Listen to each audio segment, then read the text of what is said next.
सभी देखने और सुनने वालों को चंद्रमोहन ओली की तरफ से जय श्री राधे प्रणाम। आज हम बात करेंगे, चर्चा करेंगे इस कड़ी में हमारी कुंडली में उत्पन्न हुए रोग जो हमें हमारी कुंडली दर्शाती है और उनका समाधान कैसे हो सकता है। हम रोग को कैसे कुंडली से आकलित करते हैं, उसका आकलन कैसे करते हैं, इसके बारे में हम आज चर्चा करेंगे। जैसे कि सभी जानते हैं, देखने वाले सभी जानते हैं, जिनको थोड़ा सा भी ज्योतिष का ज्ञान है वो जानते हैं कि हमारी कुंडली के 12 भाव होते हैं और 12 ही राशियां होती हैं और 9 प्लैनेट्स होते हैं। तो हर भाव में एक राशि बैठी होती है। तो आज हम उन्हीं की बात करेंगे। तो ये राशियों का निर्धारण कैसे होता है? राशियों का निर्धारण हमारे लगन से होता है। जब हम जन्म लेते हैं तभी उनके स्थान निर्धारित हो जाते हैं और जो प्लैनेट्स उस समय जैसे जैसे होंगे वो उस हिसाब से हमारे जन्म पत्रिका में हमें दर्शाए जाते हैं। तो आइए हम आज बात करते हैं कि हम रोगों को कैसे पहचान सकते हैं कि कौन से भाव में कोई कौन सा रोग होगा, तो हमें कैसे पता चलेगा। हम जन्म पत्रिका लेकिन किसी ज्योतिषी के पास जाते हैं तो वो हमें देख के बता सकता है कि वो समय का निर्धारण जो है वो दशा के हिसाब से करेगा। वो हमें बता देगा कि आपको इस रोग से परेशानी आ सकती है। तो आइए आज उसी की चर्चा करते हैं। हमारे जैसे हमारी कुंडली को 12 भावों से बांटा गया है, वैसे ही काल पुरुष की कुंडली में भी हमने अपने उन्होंने हमारे शरीर को 12 भागों में बांटा हुआ है। तो आइए देखते हैं हम कौन सा भाव हमारे शरीर के कौन से अंग के बारे में बताता है। तो आइए हम पहले भाव से बात करते हैं। पहले भाव, इसका कारक है सूर्य है।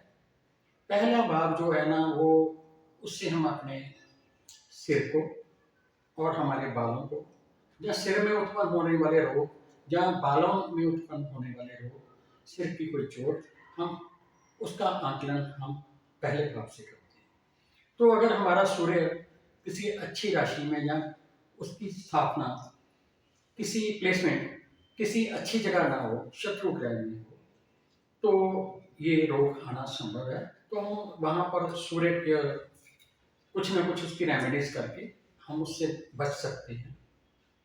तो उसके बाद आता है दूसरा भाव। दूसरा भाव जो है वो उसका कारक है बृहस्पति। दूसरे भाव से हम देखते हैं कुटुंब और हमारी वाणी को भी ये प्रभावित करता है। तो दूसरा भाव हमारे ईएनटी प्रॉब्लम जो होती है, नोज की, ईयर की, दांतों की, उनके बारे में हमें ये बताता है।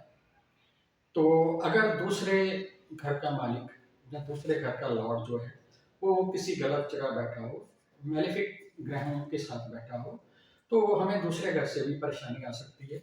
जैसे कोई बच्चा हकला कर बोलता है तो वो भी दूसरे हाउस का बिगड़ने के कारण ही होता है। तो उसके बाद हम आते हैं तृतीय हाउस। इसका जो कारक है मंगल है। तो तृतीय हाउस से हम अपने गले को देखते हैं। गले से संबंधित रोग, टॉन्सिल्स वगैरह या कुछ भी ऐसे गले से संबंधित जो भी बीमारियां हैं वो हम अपने तृतीय भाव से देखते हैं।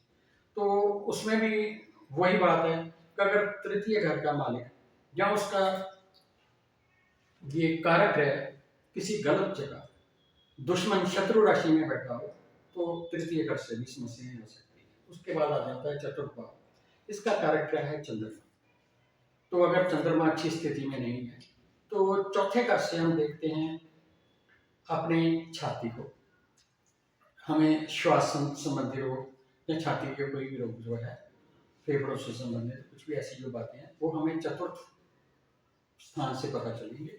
तो उसके लिए भी अगर चंद्रमा की अच्छी स्थिति में नहीं है तो हम उसका निदान कर सकते हैं। हम चंद्रमा के कोई उपाय करके कैसे भी चंद्रमा को अच्छी स्थिति में ला सकते हैं, बुरे ग्रहों के प्रभाव से दूर कर सकते हैं उसको अपने यत्न से, अपने रेमेडीज से।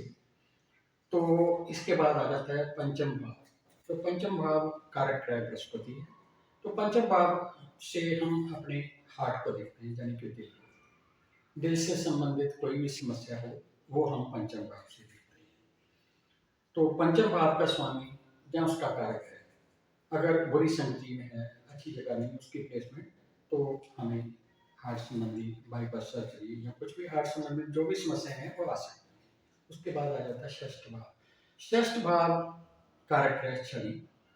षष्ठ भाव जो है वो हमारे पेट के बारे में बताता है। पेट में जैसे कोई भी पेट की समस्या हो, आंतड़ियों की समस्या हो, और इसके अलावा लिवर, किडनी, कोई भी ऐसी समस्या हो तो वो हम षष्ठ भाव से देखते हैं। उसके बाद 7 नंबर भाव यानी कि सप्तम भाव, इसका कारक ग्रह है शुक्र।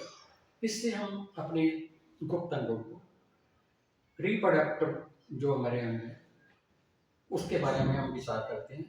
तो अगर कोई इसमें सप्तम भाव में कोई समस्या हो या ये बुरे ग्रहों की संगति में हो, प्रभाव में हो, तो हमें सप्तम भाव से भी समस्या आ सकती है। इसके बाद अष्टम भाव आ जाता है। अष्टम भाव जो है उससे हम अपने गुदा से संबंधित, गुदा द्वार का है ये अष्टम भाव। किसी को बवासीर हो या कुछ और प्रॉब्लम हो उसको, तो हम इसका आकलन जो है वो अष्टम भाव से करते हैं। उसके बाद आ जाता है नवम भाव। नवम भाव जो है वो हमारे जांघों का है।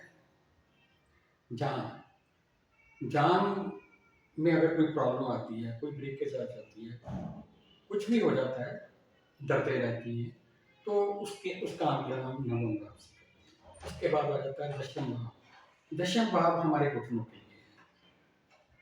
उसके हिस्से में हमारे घुटने आते हैं। जैसे कोई किसी को घुटने द्वारा नए डलवाने पड़ते हैं, घिस जाती हैं घुटने, घुटनों में दर्द रहती है, तो अगर वो दशम भाव का जो कारक है बृहस्पति है और साथ में सूर्य भी है, तो उसकी रेमेडी करता है।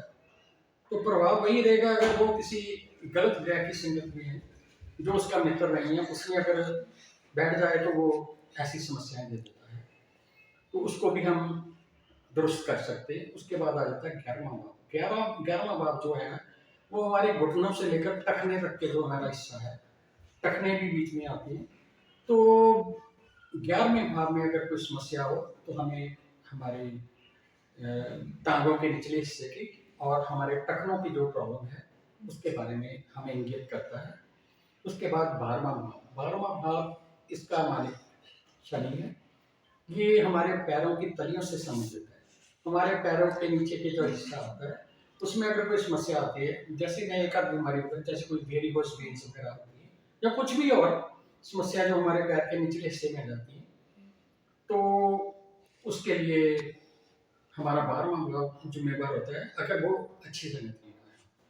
ये मैंने आपको सभी जो अभी 12 के 12 भाव बताए, इसमें हमारे शरीर के सभी अंग आ जाते हैं।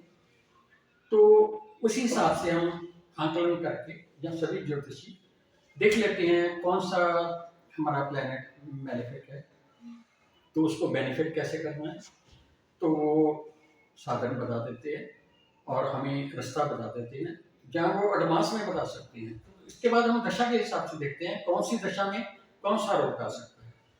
तो ये तो बड़ी सारी बातें। तो आज बस इतना ही। लेकिन एक निवेदन करूँगा, मैं ज्योतिष आपको दिल से सिखाना चाहता हूँ और सरल भाषा में सिखाना चाहता हूँ। आप मेरे चैनल के साथ जुड़े रहिए, मेरे चैनल को सब्सक्राइब करिए, मेरे चैनल को व्यूज़ दीजिए, लाइक्स दीजिए। कमेंट बॉक्स में आप लिखिए अगर आपको कोई चीज़ पूछनी हो या अच्छी ना लगे, तो एक एक करके मैं आपके सामने इसी कड़ी में आगे भी वीडियोस आपके सामने डालता रहूँगा, ताकि जितने भी नए सीखने वाले हैं उन सबको पता चले कि ज्योतिष क्या है, कैसे है। ज्योतिष